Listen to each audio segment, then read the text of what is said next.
Complete Bay Area news coverage continues.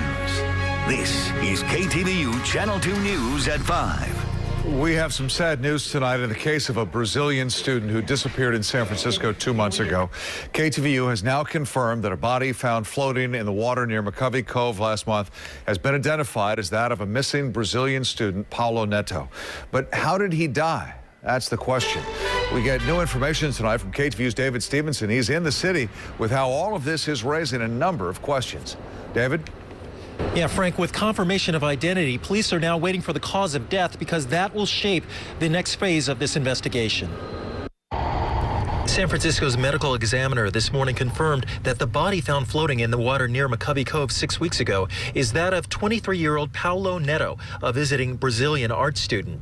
He disappeared in the city's Mission District October 28th after a panic call to his sister in which he said he was being followed and asked her to call the police. A friend described to KTVU the call he received that same night.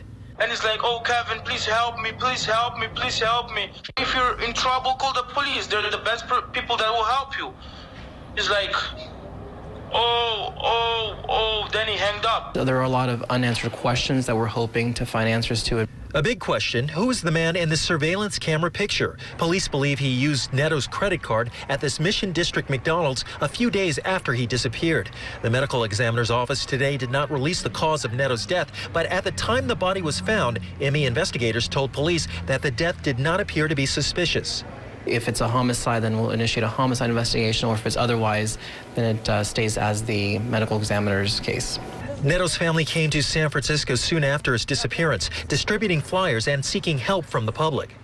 It's sad. When there was first the notice that the body had been found in the bay, I had kind of a bad feeling about that.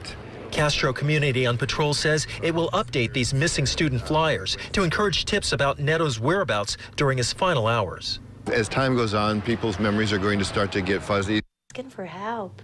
And she drops it. And we just spoke to the sister of Paulo Netto, who tells us she is waiting to talk to the police department and the medical examiner's office to determine what the family's next step will be.